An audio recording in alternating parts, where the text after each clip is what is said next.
Kita laksanakan pembacaan tahlil. Semoga roh-roh yang kita kirim mendapatkan maghfirah dari Allah Subhanahu wa taala. Untuk selanjutnya marilah sama-sama kita niat ngaji. Alhamdulillah di tengah suasana yang panas ini kita masih dapat berkumpul, masih dapat bermuajah dalam sebuah majelis ilmu. Di mana suasana pada saat ini memang suhu ini sungguh tinggi, sampai derajatnya sampai 33 bahkan 35 gitu. Jadi terjadi kebakaran di mana-mana dan debunya juga luar biasa. Dan ini kalau kita bermuhasabah diri bahwasanya saat panas-panasnya saat niku dereng enten napa-napane dibanding dengan panase nong hari kiamat. Yauma la dzilla illa dzilluhu.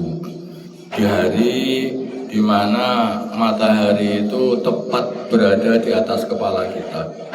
Kemudian kita dibangkitkan dalam keadaan telanjang tanpa pakaian sedikit pun. Kumpul wong santunya jadi setunggal di sebuah padang yang tidak ada airnya, yang tidak ada pohonnya, tidak ada rumahnya, kayak ini iup-iup. Sedangkan matahari itu tepat berada di atas kepala. Bahkan di dalam sebuah cerita itu dikatakan saking panasnya di Mahsyar itu ada orang yang keringatnya itu keluar itu sampai menjadi banjir keringat. Bahkan ada saking keringatnya ini niku ada orang yang tenggelam dengan keringatnya sendiri. Saking panasnya ini. Yaumaladzilah iladilluhu. Jadi di hari di mana sangat panas dan tidak ada iup-iup kecuali Allah yang memberikan izin untuk memberikan iup-iup. Maka panas-panas saat itu dari ngenten nopo malah dibandingkan malah dengan panas api neraka. Nah, api neraka niku nggih, napa niku dikatakan orang yang masuk ke dalam neraka, kemudian dipanggang di api neraka. Kemudian seandainya dia itu dikembalikan lagi ke dunia, kemudian nang donya niku dipanggang, dibakar, disate. Wong sing ahli neraka niku bisa tidur niku. Nang api dunia itu bisa tidur. Jadi nang donya nang atas tungku, atas niku saged turu. Mergo saking ademe api dunia. Biasa dipanggang nang neraka, terus dipanggang nang donya niku bisa tidur saking nyamannya. Itu betapa panasnya api neraka itu sangat berkali-kali lipat dengan panasnya api dunia. Oleh sebab itu kejadian ini merupakan ibrah. Jadi carane nek saiki wis ngrasake ngeluh dengan adanya cuaca yang panas itu, nek ora kepengen kepanasan nang akhirat ya kita harus benar-benar bisa menjauhkan sesuatu agar kita itu dijauhkan dari panasnya api neraka, dijauhi maksiat, dijauhi larangan Gusti Allah, kemudian menjalani apa yang diperintahkan oleh Allah Subhanahu wa taala. Pada sore hari ini kita membahas tentang masalah fikih, yaitu kemarin membahas tentang adabu qada'il hajat. Yang sekarang kita membahas tentang wudu. Furudul wudu sittatun. Wudu itu adalah sesuatu yang aslinya itu tidak wajib. Wudu itu bukan wajib. Tapi syaratnya sholat. Yang wajib itu hanya sholat. Nek wudu bukan wajib. Yang wajib adalah sholat. Tapi sholat itu tidak akan sah kalau dia itu masih berhadas kecil. Artinya sholat itu harus suci dari hadas kecil. Nah, satu-satunya cara untuk mensucikan dari hadas kecil itu adalah dengan berwudu. Maka otomatis wudu itu menjadi syarat sahnya sholat. Malayatimul wajib illa bihi fahuwa wajib. Walaupun wudu itu tidak wajib, tapi karena akan menjadi syarat menyempurnakan kewajiban sholat, maka otomatis dengan sendirinya wudu itu menjadi hukum wajib ketika orang mau melaksanakan sholat. Lah di sini dikatakan furudul wudu, fardune wudu. Furudut tayamum, fardune tayamum. Nah, kemudian ketika nanti masuk ke dalam sholat, itu bukan furudu tapi arkanu. Arkanu rukune sholat. Nek wudu niku fardune wudu, nek sholat itu rukune sholat. Karena itu ada perbedaan antara rukun dengan fardu, itu memiliki perbedaan. Kalau rukun itu antara satu dengan yang lainnya itu harus terikat, tidak ada sesuatu yang memisahkan, tidak boleh berjeda, itu namanya rukun. Jadi rukunnya sholat antara takbiratul ihram terus membaca Fatihah itu tidak boleh ada jeda, tidak boleh ada sesuatu yang sifatnya itu keluar dari jalurnya sholat. Itu namanya rukun. Harus dilaksanakan secara terkait. Nah, sedangkan fardu niku mboten. Fardu itu tidak harus urut-urut. Fardu itu tidak harus mutawalian, tidak harus nuli-nuli, tidak harus nuli-nuli. Karena wudu itu tidak disyaratkan untuk mutawalian, maka ini menjadi fardu. Jadi fardune wudu niku kan enek niat, enek basuh muka, enek basuh tangan. Lah itu tidak disyaratkan untuk nopo mutawalian, untuk nuli-nuli. Iso diselingi hal yang lain, tidak harus wudu langsung selesai niku mboten. Umpamane jenengan wudu niku pertama kumur-kumur terus basuh muka, bar basuh muka balik nang omah terus mangan-mangan sik niku bar mangan-mangan terus dilanjut lagi membasuh tangan niku mboten napa-napa karena tidak disyaratkan untuk napa niku mutawalian. Yo mung ora pas ngono wae mosok wudu urung rampung lagi dicelani barang sing lainnya. Tapi seandainya niku nggih mungkin mawon, seandainya jenengan ajeng salat nongpal 28 umpamane. Salat nongpal 28 dilalah teng mriki niku saka omah wudu sik, arek wudu sik dilalah wudu gek tekan raup rampung le raup banyune entek. Aduh iki banyune entek, arep neruske nggak enek banyu. Ah tak teruske nongpal 28 terus ora nongpal 28 neruske teng mriki niku mboten napa-napa ngoten niku. Dengan catatan itu untuk basuhan yang pertama itu belum sampai kering. Jadi basuhan mukane urung kering. Engko iso dilanjutke, Tapi nek wis kering nggih mboten. Nek kering harus diulang lagi. Oleh maka napa niku wudu, air basuhan wudu itu usahakan mboten sah dilapi. Biasanya dilap napa mboten? Mboten nggih. Jadi tetes-tetesane banyu wudu itu menjadi malaikat rahmat, Jadi nek wudu niku dijar-jar kemawon banyune mboten sah diandui, mboten sah di. Jadi nek umpama jenengan mandi bar mandi terus napa niku wudu. Dan itu sebaiknya dipisah antara mandi dengan wudu. Nek kepengin anduan mandi, bar mandi terus anduan. Nek anduan wis rampung nembe wudu. Berarti mboten mandi langsung wudu langsung anduan, mboten. Niku kan dadi air wudune kan dilapi.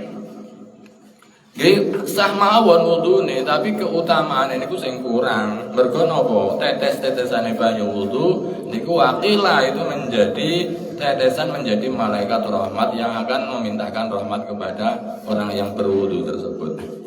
Jadi nek wudu niku mboten disyaratkan untuk mutawalian. Begitu juga dengan napa nggih mandi. Mandi jinabat. Mandi jinabat itu juga mboten disyaratkan untuk mutawalian, kudu rampung langsung niku mboten. Bisa dicicil. Umpamane bar junub bengi-bengi nyicil tangane sik utawa sikile sik. Terus tinggal turu meneh. Terus esuk-esuk dilanjutke. Lah niku mboten napa-napa seperti itu. Umpama enek napa niku nganten anyar pas manggon-manggon mertua bengi-bengi junub kan, bengi-bengi junub arep mandi esuk kan izin. Mandi esuk izin. Akhire napa dicicil niku wau. Bengi-bengi keramas sik, bengi-bengi keramas sik. Keramas tok niku bar keramas anduan. Terus turu malih. Esuk-esuk neruske mandine yaiku mengkerek mandi badane tanpa keramas. Lah niku mboten napa-napa ngoten niku. Ora ketara, ora ketara. Karena syaratnya itu mboten harus mutawalian. Mboten harus mutawalian, bisa dicicil. Berbeda dengan ketika sholat. Ketika sholat itu namanya adalah rukun, maka tidak boleh ada jeda, harus mutawalian antara satu rukun dengan rukun yang lainnya. Kemudian masalah fardunya wudu itu ada 6. Fardune wudu enek 6. Yang pertama an-niyatu, adalah niat. Dasarnya adalah dawuh Kanjeng Nabi, innamal a'malu binniyat wa innamal likulli imri'in ma nawa. Jadi ibadah mahdhah itu semuanya disyaratkan untuk niat. Jadi niat itu menjadi fardu atau syarat sahnya suatu ibadah. Termasuk wudu itu diwajibkan untuk niat. Dan niat itu kriterianya itu adalah qasdu syai'in muqtaranan bi fi'lihi wa mahaluha al-qalbu wa talaffuzu biha sunnatun. Niat itu adalah nejo sesuatu yang dibarengkan dengan perbuatan, dengan awal perbuatan. Dan tempatnya niat itu ada di hati, sedangkan melafalkan niat itu hukumnya adalah sunnah. Jadi nek wudu jenengan pas basuh tangan biasanya nawaitul wudu ali rafil hadasil asghari fardhu lillahi ta'ala. Niku sunnah. Niku namung sunnah mawon. Artinya mboten diucapi nggih mboten napa-napa. Arep wudu arep sadurunge kumur-kumur kan nawaitul wudu. Umi menawaitul wudu. Niku sunnah, namung sunnah. Ketika diucapkan lebih baik, ketika mboten diucapkan nggih mboten napa-napa. Tapi yang dimaksud niat itu bukan di situ. Niat itu ada di dalam hati, kerentek enong hati, yang dihadirkan ketika awal juz'in. Ketika awal mula juz dilaksanakan wudu, maka itu adalah tempatnya niat. Dan wudu itu dimulai dari nopo wudu niku. Awale wudu niku teng pundi awale? Napa? Membasuh telapak tangan. Niku niku nek sunah-sunah. Nek wajibe muka, membasuh muka. Jadi awalnya wudu itu adalah membasuh muka. Maka niatnya itu harus dibarengkan dengan ketika membasuh muka. Jadi wis bar cuci tangan, kumur-kumur, ngisep banyu nang irung, kemudian basuh muka ketika ngambil air, pas airnya itu jatuh di muka itu bareng nang hati saya niat wudu. Harus hadir di situ, saya niat wudu harus bareng. Itu tempatnya niat memang di situ. Mboten saged nek pas kumur-kumur saya niat. Mboten saged, harus bareng. Ketika pas basuh muka itu harus benar-benar menghadirkan niat. Saya niat wudu. Saya niat wudu menghilangkan hadas kecil karena Allah Ta'ala. Niku pun cukup. Saya niat wudu menghilangkan hadas kecil karena Allah Ta'ala. Niku kerentek nang ati niku sing diarani niat niku. Jadi muqtaronan bi fi'lihi. Jadi dibarengi karo basuh muka. Jadi nek ketika basuh muka kok tanpa dibarengi kerentek teng ati, niku nggih mboten sah wudune. Karena syaratnya, rukunnya atau fardunya wudu itu harus dengan niat. Begitu juga dengan ibadah yang lainnya. Masalah sholat niku nggih sami mawon. Sholat itu adalah usolli fardhul maghrib niku sunnah. Yang wajib niku napa? Adalah menghadirkan niat di dalam hati, yaitu ketika takbiratul ihram pas Allah itu bareng nang hati saya niat sholat maghrib karena Allah Ta'ala. Itu harus hadir ketika pas Allahu Akbar. Maka biasanya nek wong niku nek sing kadang-kadang cok rada suwi le takbir rada dawa Allah. Itu karo ngadirke niat masalah. Nek Allahu Akbar kapan le hadir niku niate? Ya rada dawa Allah. Saya niat sholat. Nah, itu pas bareng karo perbuatan awalnya. Nek pas wudu ya bareng karo membasuh mukanya. Nah, itu yang pertama adalah niat. Kemudian yang kedua adalah ghuslul wajhi, yaitu membasuh muka. membasuh muka itu harus benar-benar rata menyeluruh, harus terkena air. Bakete muka itu di mana? Kalau di atas niku pas nggon cukule rambut. Jadi nggon cukule rambut itu sudah kepala, nah itu baket nggon cukule rambut niku adalah bagian dari muka. Maka itu harus sampai ke sini, harus sampai ke atas. Nek iringane sampai mriki nggon kuping. Nggon cendile kuping niki termasuk bagian yang harus terbasuh. Nah, itu bagian samping. Bagian bawah itu uang. Bagian bawahnya lagi adalah janggut. Itu semuanya adalah bagian muka yang harus terkena air ketika berwudu. Itu bagian dari muka. Wudu meng icik-icik ngeten iki nang ngarep tok mboten sah wudune. Mboten sah kudu rata tekan samping-samping tekan mriki.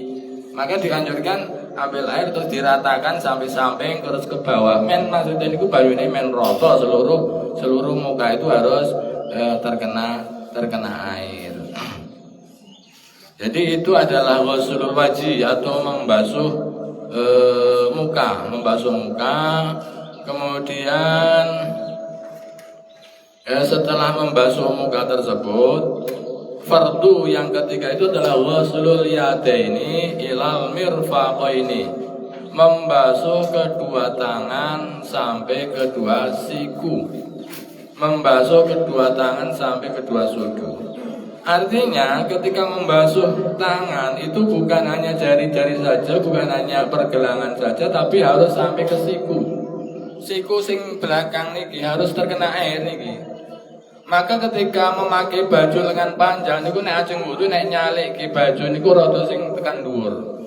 Maksudnya napa siku yang di sing rada rawan kan siku mburing niki.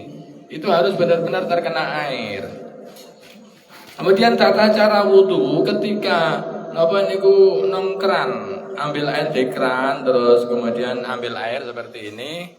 Itu ambil air, yang pertama disiramkan ke sini, tangan itu mengikuti ke atas ini, terus setelah sampai sini terus dibaliknya itu terus ke atas. Nah, itu seperti itu. Insyaallah rata ngoten niku.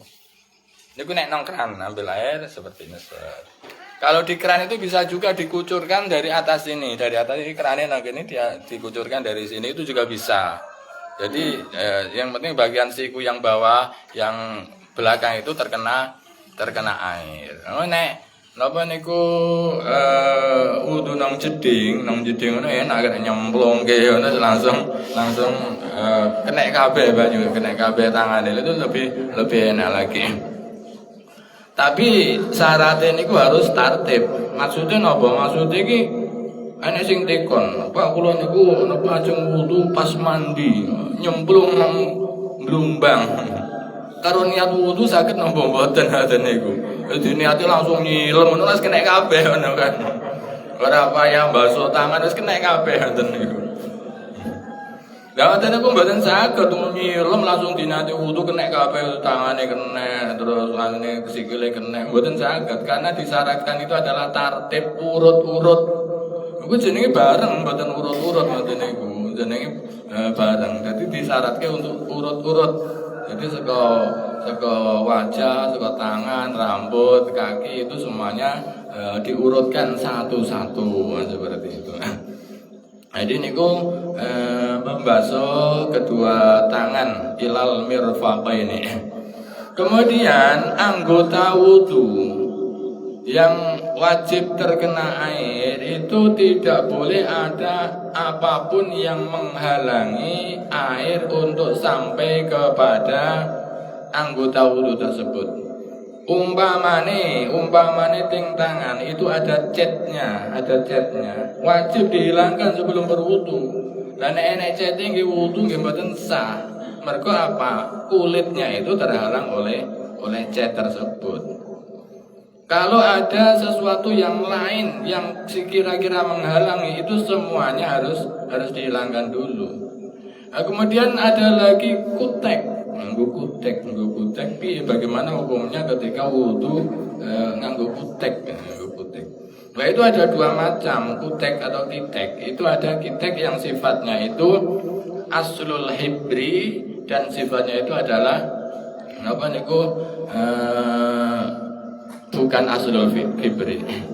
Jadi kutek yang sifatnya menghalangi air itu adalah kutek yang sifatnya itu adalah cat yang menutupi pori-pori, yang menutupi kuku.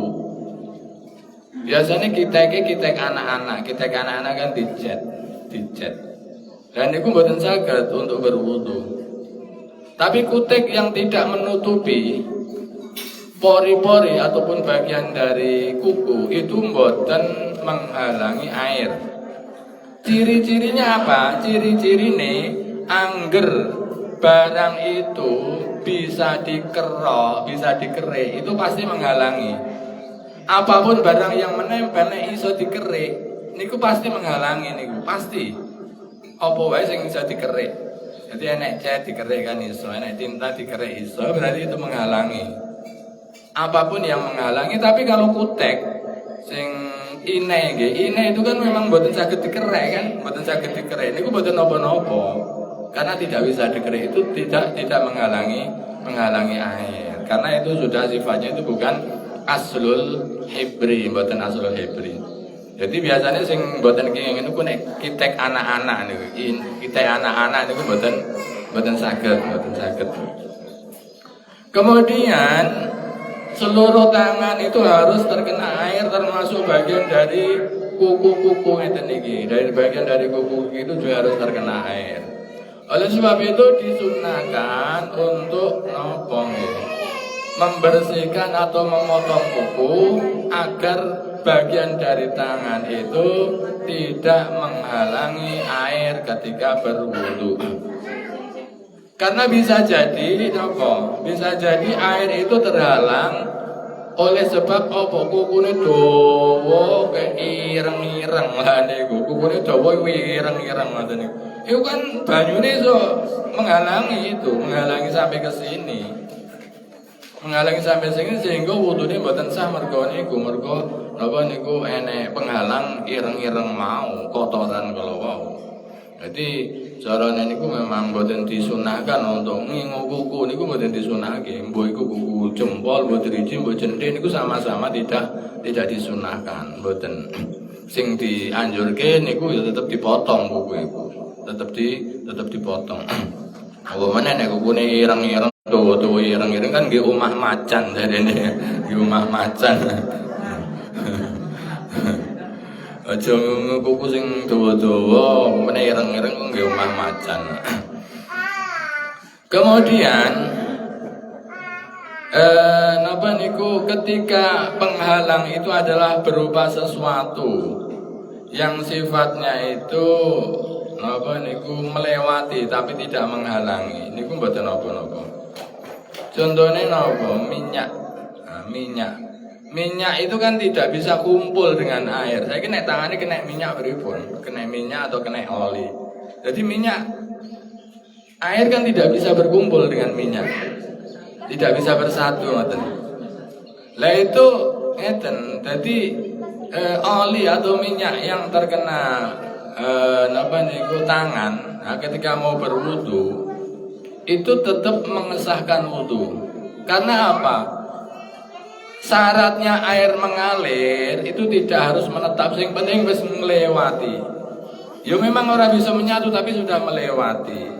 Maka itu mboten napa-napa. Dadi bar masak kemudian goreng-goreng tangane kebak minyak wudu, nah itu kan ijene bekas minyak niku mboten napa-napa. Tapi kalau seandainya minyak tersebut itu tercampur dengan kotoran, itu bisa menghalangi. Kalau tercampur dengan kotoran, contohnya bar udak-udak motor ganti oli, kan oli ini kan oli kotor. Lah itu oli kotor itu yang bisa menghalangi, bukan olinya tapi kotorannya itu. Jadi ada oli bekas kena tangan, ya itu bisa menghalangi yang seperti itu. Maka harus dibersihkan. Jadi kalau minyak yang sifatnya itu minyaknya itu bersih, itu mboten menghalangi. Tapi kalau minyak ataupun oli yang kotor itu bisa menghalangi air ketika sampai ke dalam kulit.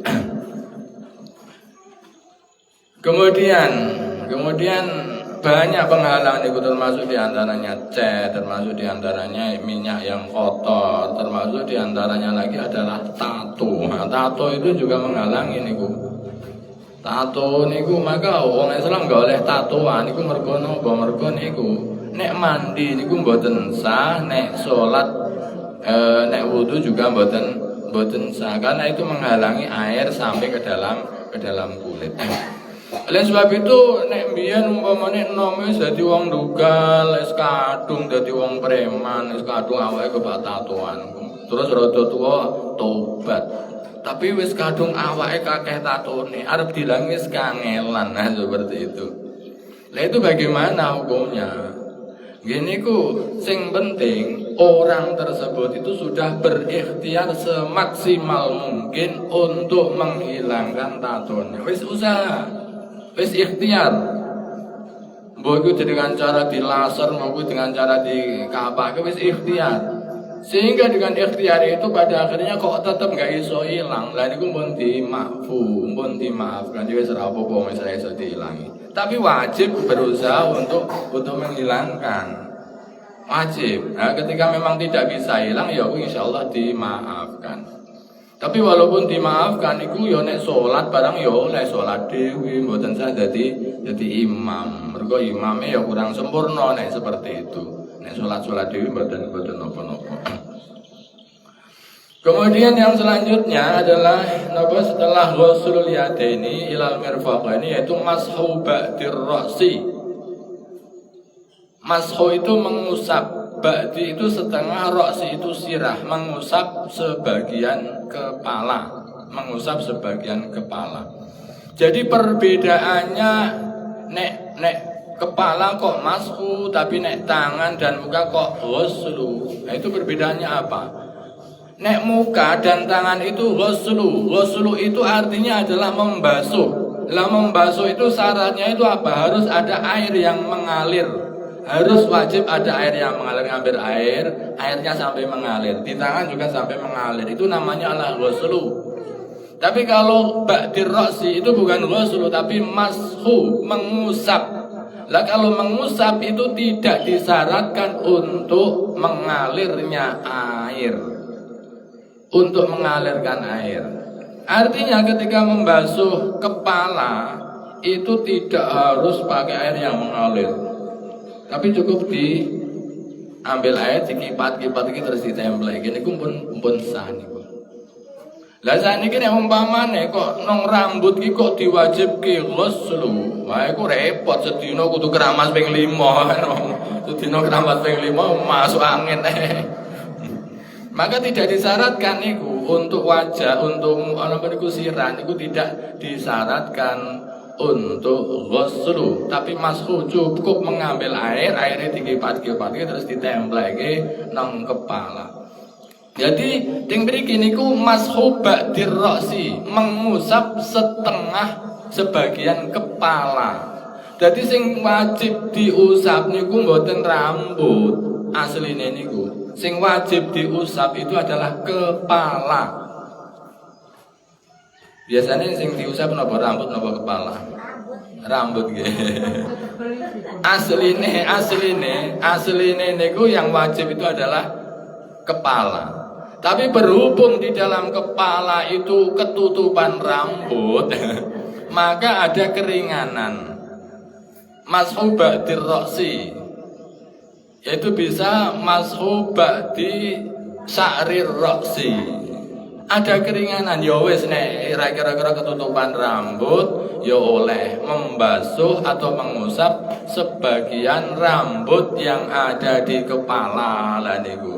Membasuh, mengusap sebagian rambut yang ada di kepala. Ya asline nek arep sempurna niku, ya niku wong sing botak-botak niku sing dibasuh bener-bener niku, bener-bener kepalane nek wong sing rambuté tukul iku kan sing dibasuh ora sempurna mergo napa ming rambuté sing dianu. Tapi nggih pun sah ngoten niku. Kemudian kalau aslinya niku kan ba'dir ra'si setengah dari kepala. Nek ra iso setengah dari kepala ya sebagian dari rambut, tapi rambut yang ada di dalam kepala yang wajib diusap. Rambut yang ada di kepala.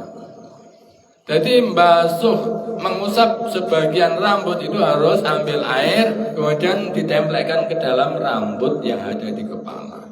Lah kalau yang dibasuh itu rambut, tapi di luar area kepala, maka mboten sah umpamane napa niku rambutnya ngeten iki, terus enek jentite nang ngarep. Ambil air terus ngeten iki, mboten sah ngeten iki, mboten sah. Wong wedok rambutnya dawa, ambil air ngeten iki ora sah ngoten niku. Mergo apa sing diusap niku rambut tapi di luar area kepala niku. Sing tuwe rambut itu diusap pucuke kene tok ya ora sah wudune itu. Dadi wajib itu ngambil air ditempelkan ke atas rambut yang rambut itu berada di area kepala ngeten iki. Kemudian wajibnya itu adalah di setengah, ambil air ditempelkan ke dalam rambut sebagian saja, sebagian itu wajibnya itu sebagian. Bahkan ada yang mengatakan berapa rambut, 2 atau 3 rambut itu sudah sah. Bagian dari rambut yang ditempelin itu sudah sah. Tapi kalau mau lebih sempurna itu adalah seluruh kepala itu terkena usapan tangan, walaupun tidak sampai basah. Itu disunahkan untuk nopo, untuk jadi narep putus yang sempurna, narep sah niku ngeten ambil air kipat-kipat gitu terus tempel lagi mriki, ambil air tempel lagi mriki niku pun sah. Tapi kalau mau sempurna itu dengan 2 tangan, ambil air seperti ini terus kipat-kipat gitu terus dari atas ke sini ke belakang seperti ini. Ini ngajeng sempurna ngoten niku. Ambil air lagi dari niku ke belakang, bagian kepalanya itu semuanya terkena. Nah, niku lebih sempurna lagi seperti itu. Jadi wudhunya lebih sempurna ketika membasuh atau mengusap sebagian kepala atau sebagian rambut yang ada di kepala itu adalah dengan dua tangan dari atas ke belakang, dari depan ke atas ke belakang itu diratakan. Nanti niku namanya adalah mashu badir roksi. Kemudian yang napa niku selanjutnya adalah nomor 5 ghuslur rijlaini ma'al ka'baini, membasuh kedua kaki sampai dengan pergelangan kaki ataupun mata kaki. Membasuh kedua kaki sampai mata kaki. Ini kuwi sami dengan tangan. Bagian dari kuku-kukunya itu juga harus terkena air. Sela-sela jari itu juga harus terkena air. Delamaan itu juga harus terkena air. Sampai pergelangan kaki itu semuanya harus terkena air. Seandainya umpamane bar ngecet, dilalah apa jenenge lali sikile enggak diresiki, enek bekas cet. Kemudian baru wudu sholat kok ndelok tangan sikil lho ternyata nang sikilku jek enek tempelan cet. Nah, maka sholatnya juga tidak sah karena wudunya juga tidak sah. Maka harus harus dihilangkan catnya tersebut, kemudian mengulang wudu dan mengulang sholat. Nah, seperti itu. Karena seluruh bagian dari kaki sampai mata kaki itu semuanya harus terkena air.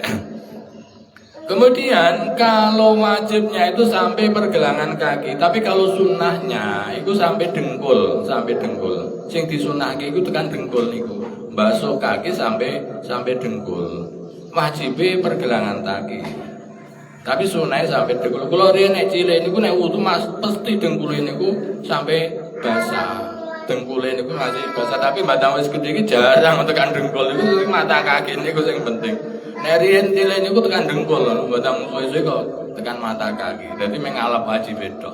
Asline tekan mata kaki nggih pun mengesahkan wudu, tapi yang lebih utama niku sampai napa niku dengkul. Kemudian atartibu hasbal ayati wa yaqulu ta'ala ya ayyuhalladzina amanu idza qumtum ila sholati faghsilu wujuhakum wa aydiyakum ilal marafiqi wamsahu bi ru'usikum warjulakum ilal ka'bain. Ini tentang fardunya wudu, sesuatu yang wajib dilakukan ketika berwudu. Itu ada 6. Kemudian sekarang kalau disempurnakan dengan sunnah-sunnahnya, wudu sekalian disempurnake karo sunah-sunahe. Yaitu yang pertama adalah at-tasmiyatu wa ghuslul kafaini qabla idkhalihima al-ina'a. Yang pertama, wudu itu awalnya itu adalah at-tasmiyah, membaca bismillah. Membaca bismillah, kemudian sambil membasuh kedua telapak tangan. Telapak tangan ini dibasuh, maca bismillah itu sunnah. Kemudian nawaitul wudu ala niku mangkone teng mriku ya boten napa-napa. Kemudian setelah itu dilakukan al-istinsyak, al-madmadah. Setelah itu langsung berkumur, berkumur 3 kali. Itu bagian dari kesunahan ketika wudu. Maksudnya berkumur itu agar apa? Agar kotoran yang ada di mulut itu dengan berkumur itu bisa hilang, bisa bersih. Kecuali ketika dalam keadaan berpuasa, maka dimakruhkan ketika wudu pakai kumur-kumur itu makruh. Engko khawatirin yang enggak tahan langsung dilek. Dilek. Enggak sengaja jarene asline ya jarak ngono. Maka dimakruhkan ketika wudu kumur-kumur dalam keadaan puasa. Maksudnya nopo? Jangan sampai di dalam mulut itu ada sisa-sisa makanan. Karena apa? Ketika sholat ada sesuatu yang tertelan. Nah, iku sholatnya batal niku. Sholat karo mangan niku batal. Sholat karo ngemut permen niku batal. Pas Allahu Akbar bermangan, enggak kumur-kumur, enek selilit, ganjel pas sholat iki enake dikapake iki arep dikuwang ya ora enak pas sholat. Akhirnya dilek, itu jadi batal, ngelek selilit ketika sholat itu juga membatalkan sholat niku. Maka diusahakan sebelum sholat niku usahakan mulutnya itu bersih dari sisa-sisa makanan. Jadi nek baru wudu saat jaringin sholat niku ojo ngemil sih ngladinteni bar sholat niku. Wudu arep sholat karo ngenteni imame karo ngemil. Lah niku mangke napa niku arep sholate pas sholat niku ada sisa-sisa makanan di dalam mulut. Maka ketika udah wudu arep sholat kok mangan, maka sebelum sholat dilaksanakan itu dianjurkan untuk kumur-kumur meneh. Walaupun tidak wudu, ya kumur-kumur membersihkan mulut dari sisa-sisa makanan tersebut. Jadi niku matmadah atau berkumur-kumur adalah bagian dari kesunahan ketika wudu. Kemudian yang selanjutnya adalah al-istinsyak, ngesep banyu marang irung, Istinsyak niku ngesep banyu marang irung. Aslinya sunahnya itu seperti itu, ngambil air kemudian ora ditempel ke nonggon irung iki mboten. Aslinya ngambil air ngeten iki terus diisap. Aslinya itu seperti itu. Istinsyak itu seperti itu, ngesep banyu nang irung. Tapi ya ora kulino dadi kesel, biasanya langsung pengar-pengar seperti itu. Nek ora biasa kebablasan. Nek mboten ya diwakili tukang ambil air, yang penting membersihkan hidung. Nah, itu termasuk bagian dari kesunahan dari istinsyak. Walaupun aslinya itu adalah menghisap air ke hidung. Yang selanjutnya adalah at-tahlilul lihyati al-kasati, nyelani jenggot sing ketel. Bagi laki-laki enek jenggote, enek gudeki, maka ketika wudu itu disunahkan untuk nyelani jenggot dengan dimasuki air. Kemudian wamashu jami'ir ra'si, mengusap seluruh anggota kepala. Itu bagian dari kesunahan ketika mengusap dari kepala. Kemudian wamashul udzunaini, jadi kuping itu juga bukan membasuh tapi mengusap kedua telinga. Telinga itu ambil air, kemudian cara prakteknya niku jempolnya itu taruh di belakang sini, terus diriji niku nang jero kuping, terus digeser ke atas. Nah, itu insyaallah sudah rata. Itu sudah rata.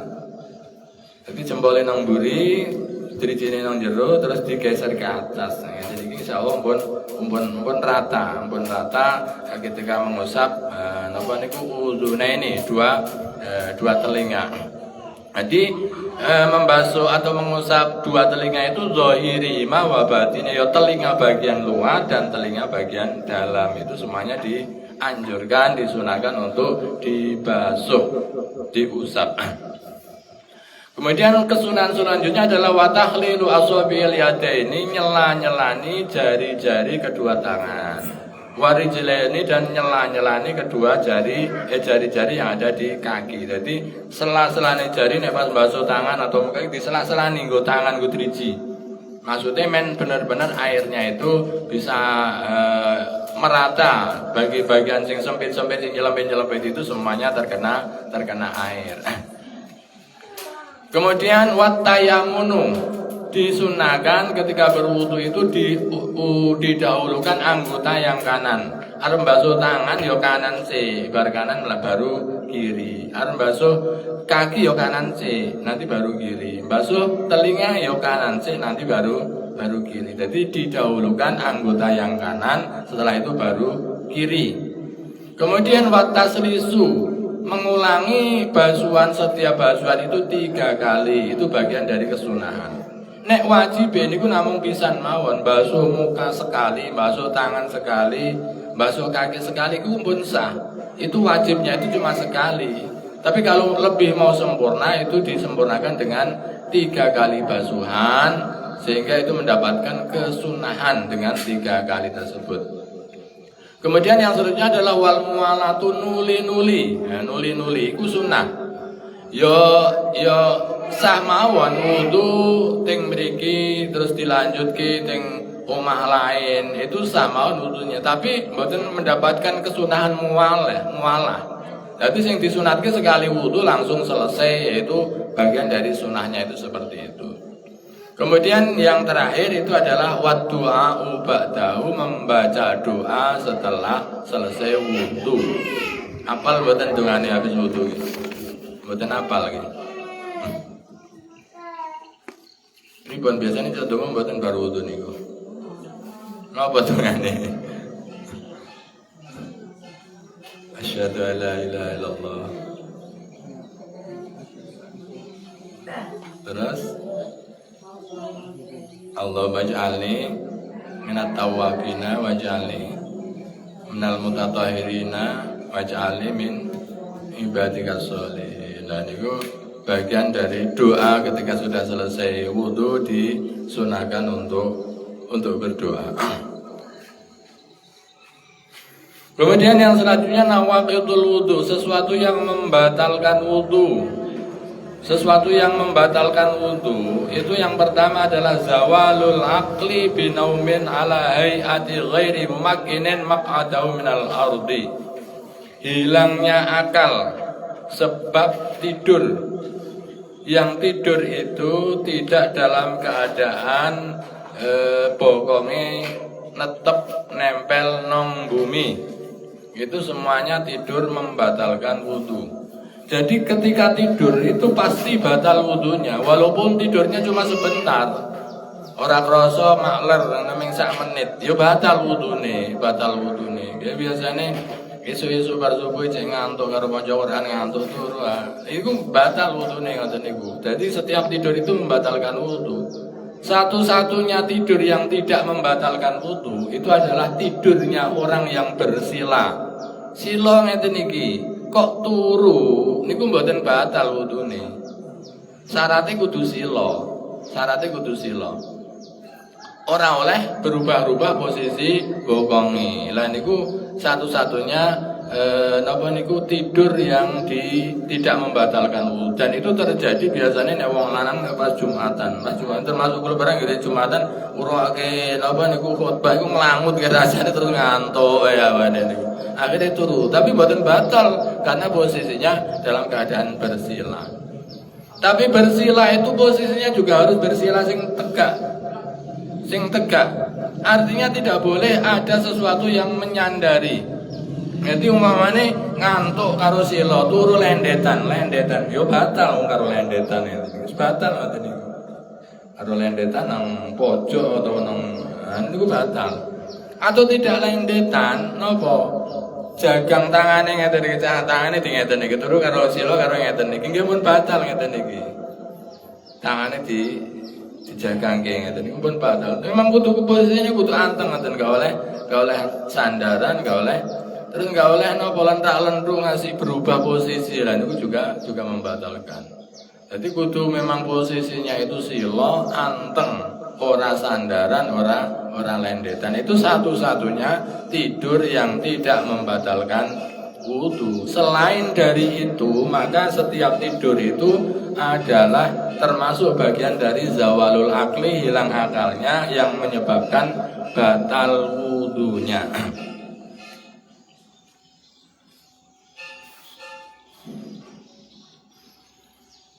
Kemudian yang selanjutnya yang membatalkan wudu itu adalah hilang akalnya. Itu bukan hanya sebab tidur saja, banyak sesuatu yang menghilangkan akal. Jadi setiap hilang akalnya itu pasti membatalkan wudu.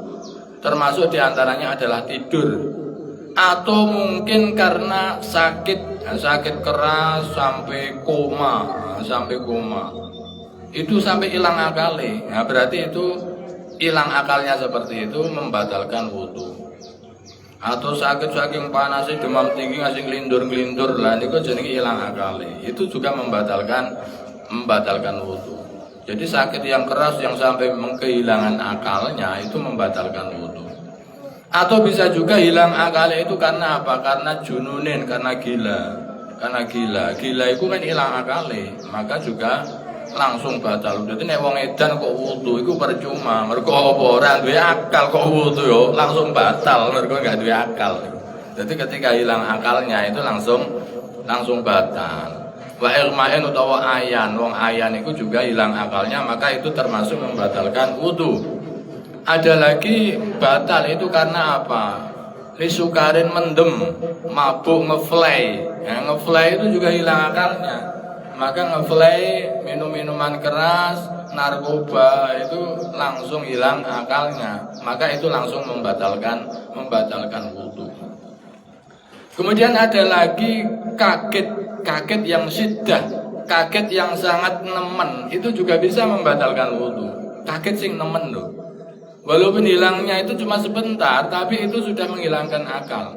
Kaget yang sangat kepati-pati kaget ini, kaget diketak, itu mungkin gak pati nemen, ora sempat hilang akal. Tapi kaget mergo ana kejadian mungkin gempa, mungkin bukan kagetin nemen. Itu kaget yang seperti itu bisa menghilangkan akal itu. Maka otomatis batal wudu nih. Jadi kaget sing nemen koyok gempa, koyok tsunami kan sangat kaget. Jadi saking kaget ini ngasih hilang akal. Nah niku teng gempa pundi? Gempa teng Jogja niku kan enek ceritane warna-warna, enek saking kaget niku esuk-esuk kek nang jeding kek BAB, enek gempa. Saking kaget itu langsung mlayu nang latar ora nggo celana niku. Kan saking kaget niku langsung mlayu ora cewek ora nggo celana. Lah niku ngaten niku kan ilang akale ngaten niku. Berarti ngaten niku ya wudune ya batal ngaten niku. Wudune batal yang seperti itu. Tapi kalau kaget-kaget biasa niku mboten batal.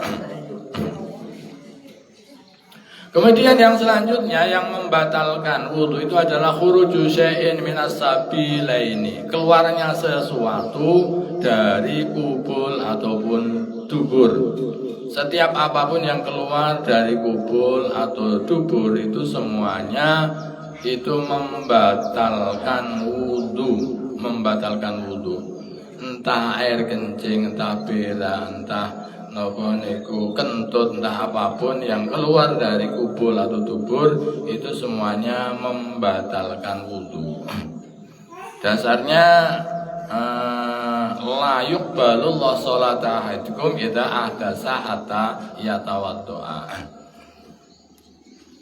Kemudian yang selanjutnya lamsul mar'atil ajnabiyah bila hailin, menyentuh lain jenis laki-laki menyentuh perempuan atau perempuan menyentuh laki-laki yang bukan mahramnya tanpa ada aling-alingnya, itu juga membatalkan wudu.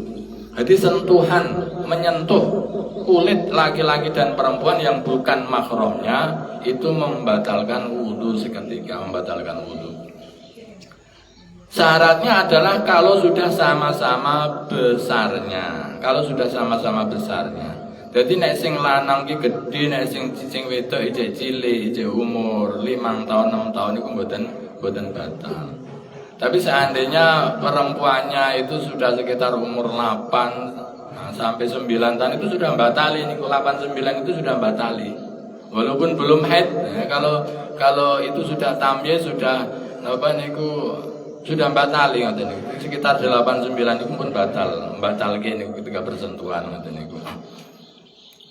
Bila hailin bersentuhan tanpa ada penghalangnya, tanpa ada kain yang menutupinya, itu langsung batal. Kecuali bersentuhan laki-laki yang dan perempuan yang mahram, itu mboten batal, yang mahram. Saat ini nek suami istri ini janjane mahram nopo mboten nggih, suami istri. Suami istri ini mahram nopo mboten asline.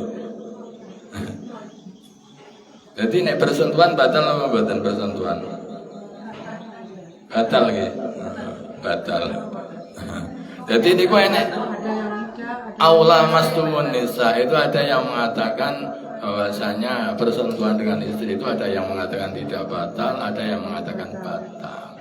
Tapi mayoritas di Indonesia mengikuti mazhab Syafi'i, itu pendapatnya itu bersentuhan dengan suami istri itu batal wudunya. Karena suami istri itu bukan termasuk mahram, makanya boleh dinikah. Makanya ketika bersentuhan itu membatalkan wudu. Jadi nek wong sing berpendapat nek bersentuhan karo istri enggak batal, ya ngono pendapatnya ngono. Nek awake dhewe mboten, awake dhewe tetap bersentuhan. Suami istri itu langsung batal wudune menurut mazhab Syafi'i seperti itu. Yang tidak batal itu adalah mahram, bersentuhan laki-laki dan perempuan yang masih mahram.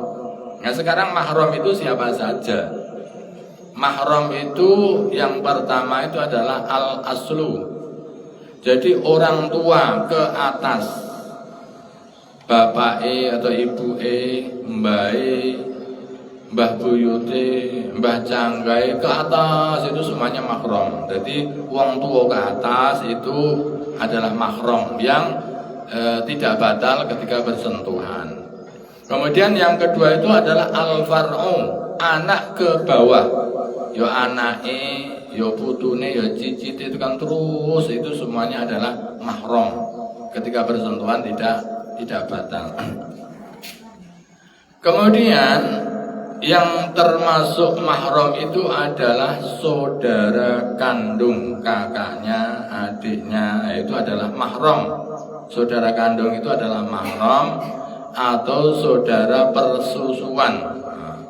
Saudara sepersusuan itu juga termasuk bagian mahram birrodok. Kemudian yang selanjutnya yang termasuk mahram itu adalah saudara dari orang tua kita. Lek, pakde, wak, bibi, pakde karo anu nggih, lek karo pakde. Amen. Tunggale wong tua, Tunggale wong tua niku termasuk bagian dari mahram. Pakdene, budene, lekne itu termasuk dari mahram. Ketika bersentuhan niku mboten batal. Kemudian yang selanjutnya bagian dari mahram itu adalah anak dari saudara kandung kita, yaitu keponaan. Nah, keponaan itu bagian dari mahram. Keponaan itu bagian dari mahram. Maka tidak batal ketika bersentuhan. Nah, kemudian yang saudara itu ijek rada cedek tapi bukan termasuk mahram, itu adalah apa? Sepupu. Anake pakde, anake lek. Itu bukan mahram lagi niku. Kalau bersentuhan niku batal niku. Anake pakde, anake lek itu bukan termasuk mahram, maka ketika bersentuhan ya ya batal wudune. Saged dinikah niku, dadi saged dinikah. Jadi besanan Kakang Adi iki iso, besanan Kakang Adi niku iso. Nggih memang boleh niku, memang boleh. Cuma tidak dianjurkan ya oleh tapi kurang dianjurke ngoten lho, kurang sae. Mergo napa pun biasa kumpul saka cilik niku bisa mengurangi syahwat napa pripun, mergo biasa kumpul saka cilik akhire nek iso niku ya nikahi karo sedulur sing rada adoh. Sing areku dadi ketemu nang kono kabeh dulur kabeh ketemu terus. Ora berkembang-kembang. Ya aslinya secara hukum tetap boleh, ngoten niku anake padi, anake le itu boleh dinikah, ngoten niku. Kemudian yang terakhir mashul farji bi batinil kafi. Jadi menyentuh kemaluan dengan epek-epek tangan bagian mriki. Menyentuh kemaluan baik itu kubul atau dubur dengan epek-epek mriki. Tangan epek-epek niku termasuk membatalkan wudu, baik kemaluan sendiri ataupun kemaluan dari orang lain. Lah nek menyentuh dengan gegere mriki mboten batal. Sing batal niku ning mriki. Menyentuh dengan niki. Epek-epek niki. Nek dengan gegere niku mboten membatalkan. Liqauli sallallahu alaihi wasallam man massa dzakara falyatawadda wa liqauli sallallahu alaihi wasallam ayyuma mur'atin massat farjan falyatawadda.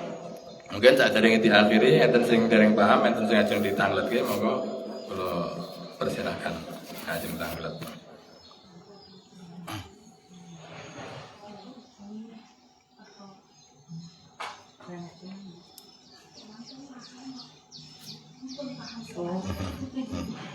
Pahami bah, mungkin seorang perempuan enggak pakai lipstik atau itu gimana? Pakai lipstik itu. Ya. Kan namanya perempuan kan pasti pakai Nggih. Jadi napa niku berdandan itu hukumnya sunnah. Berdandan itu hukumnya sunnah dengan niat yang benar dan dengan cara yang benar dan dengan tujuan yang benar. Yang pertama sunnahnya itu ya nek niatnya benar. Kemudian yang kedua itu nek tujuannya itu juga benar. Itu yang sunnah. Sing ora bener napa tujuan sing gak bener iku arep undangan luar biasa lipstikan napa niku bedahan dandan iki gak mari-mari 2 jam iku ngenteni rampung-rampung karo men didelok karo wong liya kan seperti itu. Men didelok karo wong liya. Giliran wis tekan omah sing delok ming bojone dhewe malah cukup dasteran karo andukan karo kerudungan anduk kan ngoten niku. Dadi asline niku dandan niku janjane yo nggih bojone ora nggawe wong liya lho. Niku kadang-kadang seperti itu. Kemudian yang kedua itu adalah caranya yang benar. Dandan itu diperbolehkan dengan catatan apa? Memperindah sesuatu yang sudah ada dan tanpa merubah kodrat yang sudah ada. Asalkan iku mboten merubah kodrat itu diperbolehkan. Sing mboten asal itu merubah kodrat, merubah kodrat. Alis kan enek api-api kerok kok diganti alis sing ora syukur karo pemberian kan. Pripun? Disulam nggih, sulam alit. Oh, enek api-api ono ora dikerok digawe meneh ora syukur iki karo. Kuwi jenenge merubah kodrat niku, merubah kodrat. Termasuk gawe andeng-andeng, nah niku juga merubah kodrat. Termasuk rambut itu aslinya ya wis apik. Rambut itu enek sing keriting, enek sing lurus iki ya kodratnya seperti itu. Maka tidak boleh dirubah-rubah. Sing keriting dadeke lurus, sing lurus dadeke keriting lah niku. Nah sing keriting dadi lurus jadi rebonding. Nah, rebonding itu jenenge termasuk bagian dari merubah kodrat ngoten niku, merubah kodrat. Jadi Kalau semir itu tafsir, ada dua pendapat. Tapi pada dasarnya berkaitan dengan fikih dan yang lainnya itu berkaitan dengan dengan adab. Jadi semir itu diharamkan bagi seorang laki-laki atau perempuan yang merubah kodrat asli niki ya wis tuwa, wis rambutnya iki suwanen, enggak terima nek aku pengen diketokno. Akhirnya disemiri renggawe men ketokno. Iku merubah kodrat seperti itu. Ora terima. Ora terima jan wayahe iki wis putih keriput. Wayahe rambutnya putih, wayahe wis keriput enggak terima. Rambutnya disemiri ireng terus kulite sing keriput-keriput timbu disekentero apa disontek putih diapake niku men opo men kenceng. Aku jenenge merubah kodrat seperti itu. Ya wis kulite ireng ya wis ireng ra dadi sontek-sontek nopo bareng. Itu bagian dari merubah kodrat yang tidak diperbolehkan. Berapa? Oh, semir yang merah. Semir merah. Jadi kalau semir merah itu ada kebolehan asalkan semir itu tidak menghalangi air ketika mandi. Semir itu juga seperti ini, ada dua macam. Yang pertama itu semir itu seperti cat menutup rambut. Itu nggak boleh kalau semir menutup rambut. Kemudian yang kedua itu adalah apa? Koyok ini. Jadi merubah warna rambut secara permanen tapi tidak menutup.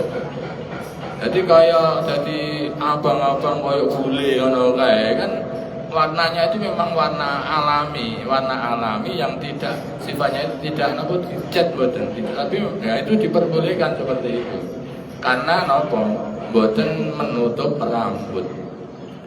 Tapi sekarang nek didelok motivasi niate nopo rambut ireng sampe apa ada digawe apa ada digawe biru ki niate niku nopo ten lho.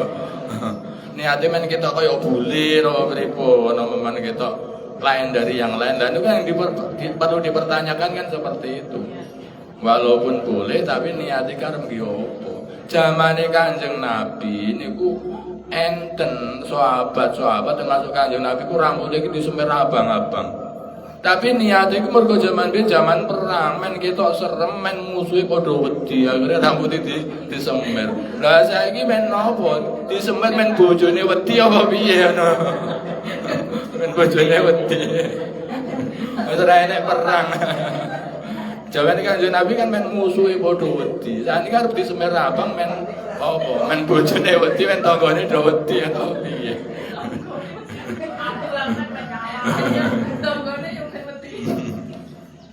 Jadi walaupun boleh, kayaknya orang apa untuk arep niate karep apa nek semir.